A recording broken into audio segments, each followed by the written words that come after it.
கதிர் வெடித்து பிளம்பு விழ, கடல் குதித்து சூடாற்ற, முதுவெழுக நிலப்பிறப்பின் முதற் பிறப்பு தோன்றிவிட, நதி வருமுன் மணல் தருமுன் நலம் வளர்த்த தமிழனே. அனைவருக்கும் எனது முத்தான முத்தமிழ் வணக்கம். நான் ரேஷ்மன் மதிவாணன். உலக பொதுமறையான திருக்குறளை போற்றி பேசுவதற்கே அடியேனுக்கு வெற்றிருக்கின்றேன். சான்றோர்களே, அறம், பொருள், இன்பம் எனும் அம்சங்களை அடிப்படையாக கொண்டு உலகளவில் தமிழர்களுக்கு பெருமை சேர்த்த மாபெரும் தமிழ் இலக்கியம் திருக்குறள் ஆகும். தெய்வ புலவர் என போற்றப்படும் திருவள்ளுவரால் இயற்றப்பட்ட சின்னஞ்சிறிய 2 அடிகள், உலக சிறப்பு பெற்ற முப்பிரிவுகள், நல்முப்பிரிவில் சிறந்தது எப்பிரிவு என்று ஏற்றம் காண இயலாத திருக்குறள் தமிழ் அன்னையின் முடிமணியாக திகழ்கிறது. அவையினரை திருக்குறளை படிக்க படிக்க நம்முடைய அறிவிற்கேற்ப அதன் விளக்கங்களும் விரிவடைந்து கொண்டே போகிறது.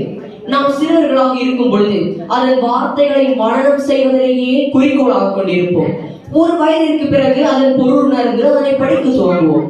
பெரியவர்களான பிறகு நாம் வாழ்வியலோடு அதனை இணைத்து பார்ப்போம்.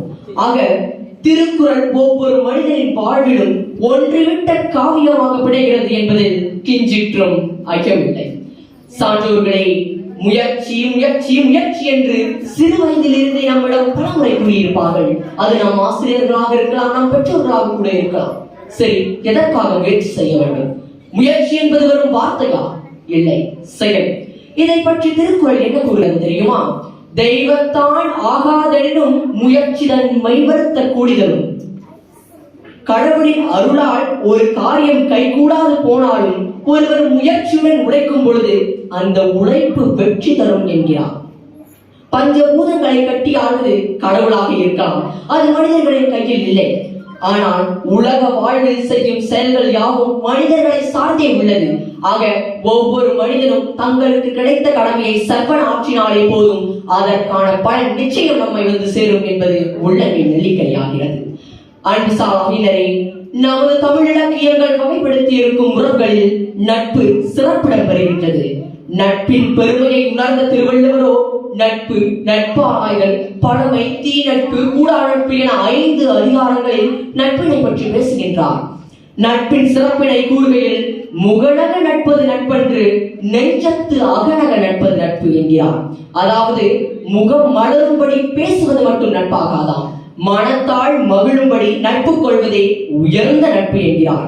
இக்காலகட்டத்தில் நட்பு, நண்பன் என்று நாம் வாதட்டிக் கொள்கிறோம். ஆனால் உன்னதம் மிகுந்த வேள்மையான நட்பு நாம் தமிழர்களின் சங்க கால மரபுகளில் பார்க்க முடிகிறது. சிறந்த நட்புக்கு சான்றாக புறநானூற்றில் இடம்பெற்ற பிசிராந்தையார் கோப்பெருஞ்சோழனின் நட்பை கூறலாம். பிசிரோன் என்பவன் உயிரோம்பு புனனே, செல்வ காலை நிற்பிடும் அல்லர் காலை நில்லலன் மண்ணே என்றவையால் முகம் கூட கண்ணீராக தமது நண்பனுக்காக வடக்கிருந்து உயிர் துறந்த காட்சி நம்மை மைசிலிருக்க வைக்கிறது. அவையோர்களே, ஒரு மனிதனின் குணங்களை கொண்டு இவ்வுலகத்தார் அவனை பார்க்கும் விதத்தை மிக அழகாக கூறியிருப்பார் வான்புகழ் வள்ளுவர்.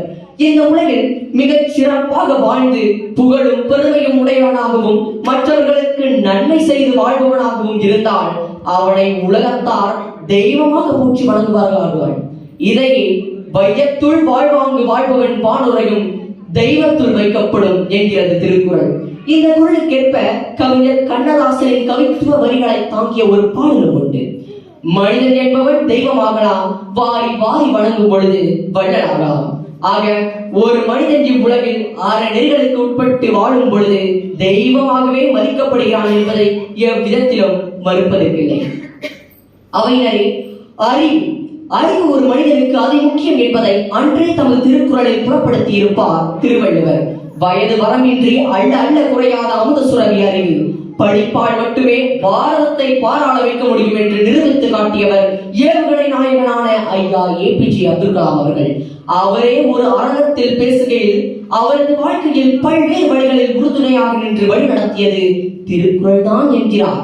அதிலும் அவரது வாழ்விற்கு வரம் கொடுத்த ஒரு குறட்பா என்று அறிவுடைமை அதிகாரத்திலிருந்து அறிவற்றம் காக்கும் கருவி செருவாக்கும் உள்ளடிக்கலாக அரண் என்கிறார். அதாவது அழிவு வராமல் காக்கும் கருவி அறிவு.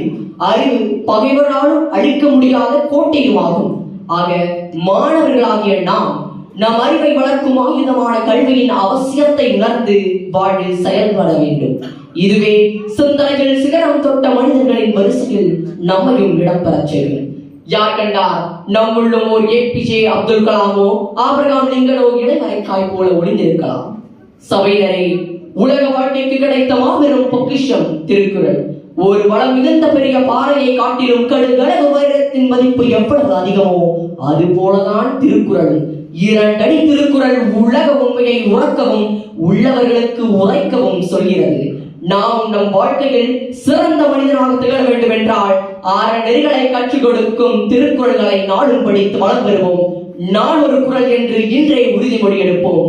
நம் வாழ்வை மேலும் செம்மை பெறச் செய்வோம் என்று கூறி வாய்ப்படித்தமைக்கும் வாய்மொழி கட்டமைக்கும் நன்றி பாராட்டி விடைபெறுகிறேன். நன்றி, வணக்கம்.